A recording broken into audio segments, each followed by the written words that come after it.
Мен Абышев Рахатбек Медетович, отставкадағы полковникмін. Ошол 9 май улуу жеңиштин урматына карата мен өзүм атам Абышев Медет жөнүндө айткым келет. Ал киши 1923 жылы Нарын областынын Жумалы районунда төрөлгөн. 17 жашында аскерге чакырылып, согушка кеткен. Ушул жерден баса белгилеп айткым келет.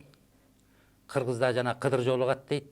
Ушуну атам айтканда, жумуштан үйгө кетип баратсам, жанымда кандайдыр бир бозатчан аксакал пайда болду.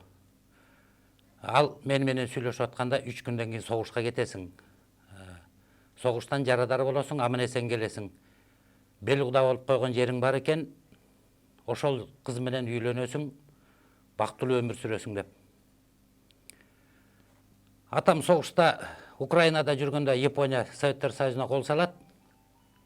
Баягы ал жерден чакырып Японияга согушка жиберет. 1947 жылга чейин согуш майданында болгон. 47 жылы аман эсен үйүнө кайтып келип, баягы Кыдыраке жолуккан сөздү, Кыдыраке жолуккан сөз ошо ишке ашат да. Бел куда болгон кызына үйлөнөт. Ал жерден уулду болот.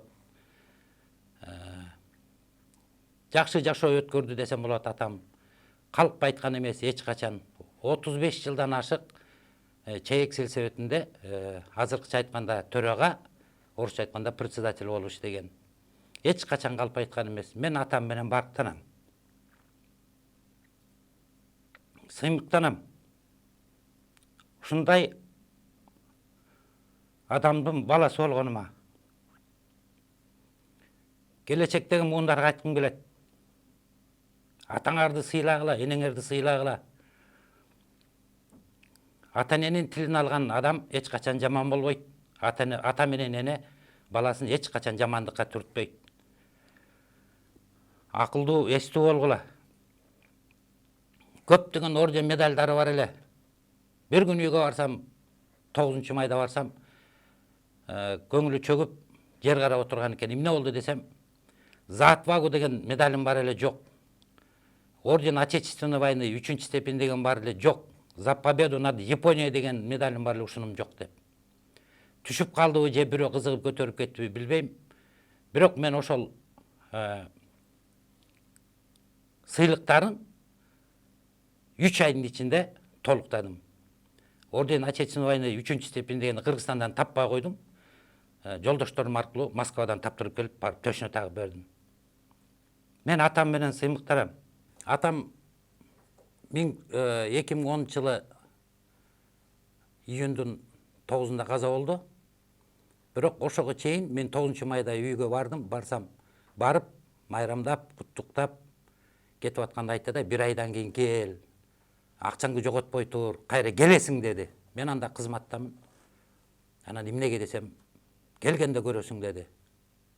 Өзү мындай көз ачыктык жайы бар болчу да, алдын ала билип турчу. Көрсө ошо өлөрүн билиптир. Дагы айта турган жагым, биз ЧАЭКтен Көгөй деген айылга барабыз. Ушул 2 айылдын ортосунда мүрзөлөр бар эле. Ошол мүрзөлөрдүн чекесинде илгерки Советтер Союзунан калган жыгач столб турчу эле да. Ошол столбтун түбүн көргөзө берчи. Мен ушул столбанын түбүнө келип жатам. Менден кийин эч ким өтпөйт деп. Атамдын айткандай болду. Атамды келип койдук, 3 айдан кийин уже дубал курулуп баштады да. Нары өтпөсүн эч ким деп. Ошол дубалдын түбүндө азыр атам мүрзөсү бар. Дагы бир эстегеним, атам Ысык Ата курортуна келди, алып бардым. Анан ошол жактан сүйлөшүп отуруп эле, азыр эстейм, Жалал Абадтын Базар Коргон районунан экөө согушта болгон аксакал менен жолукту да. Жана жумуртканын даамына окшогон суу бар экен Ысык Атада. Ошол жерге барып жетелешип, анда тыңылып агы. Бири-бирин көрүп тааныды. Сен кимсиң, сен кимсиң? Сен баланча турбайсыңбы деп. Ошону таанып, экөө кучакташып, ыйлагандары эсимде. Анан ушу биздин айылдан бир аксакал менен чогуу кетиптир согушка. Ал барганда ошо Японияда жүрүп алтын таап алат да тиги киши. Анан ушу алтынды ташта жолсу барып өткөрүп бер десем укпай койду дейт. Жок, үйгө алып кетемин деп. Согуш бүттү дейт, келатканда ошо киши поезддан каза болуп калды дейт. Поезд төгүлүп кетти дейт.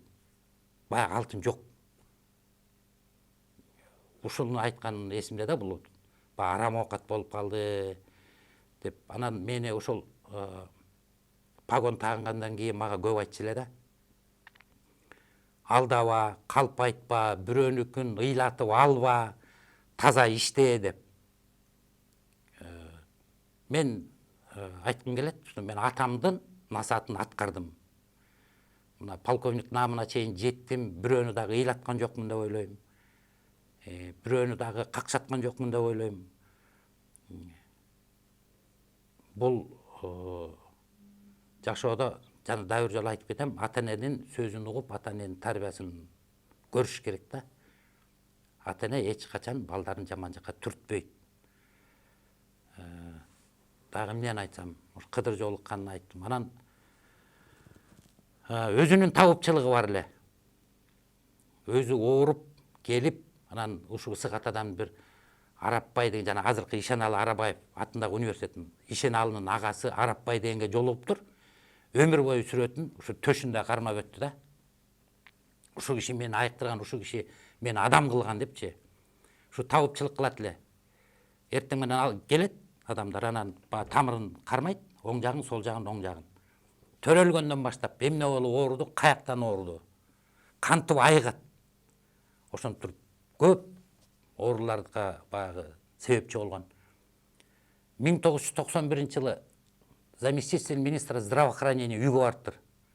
Сиз келип, Ысык Ата Воронцовкага келип иштеп бериңиз. Мына кассирди беребиз, водителиңизди беребиз, кабинетиңизди беребиз. Врачтарын өтүп келгенден кийин эми сиз тамырын кармап, диагноз окончательно коюп бериңиз. Ден соолугу керек киши мага өзү эле келет деп келбей койгон да, ушул эсимде.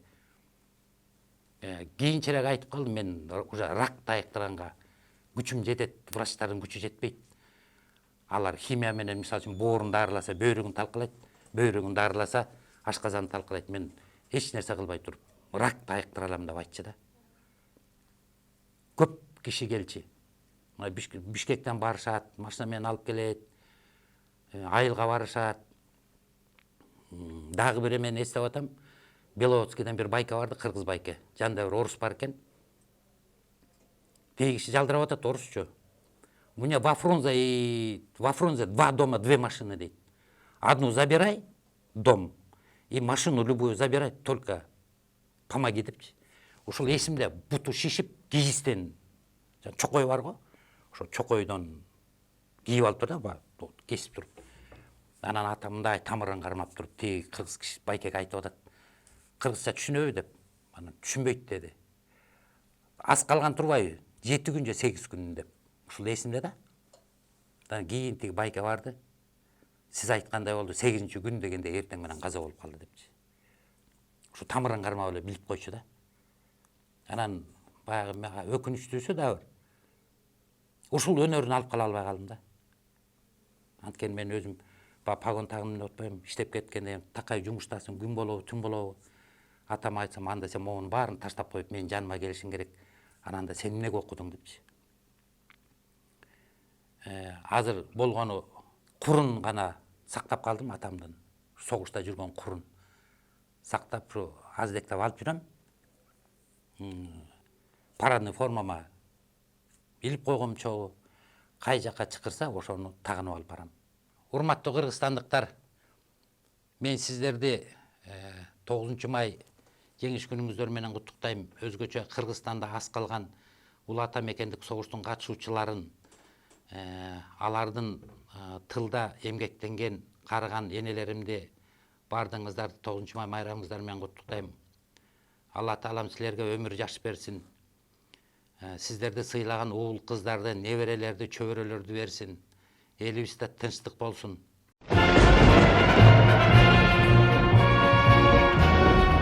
Урматтуу мекендештер, сиздерди согуш тууралуу менин окуям марафонуна катышууга чакырабыз.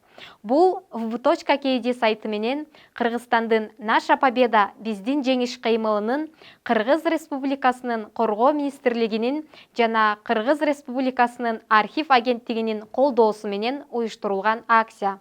Бул согуштун катышуучулары тылда эмгек кылгандар, улуу ата мекендик согуштагы жеңишке Кыргызстандын эбегейсиз салым кошкондугу жөнүндө эскерүү марафону.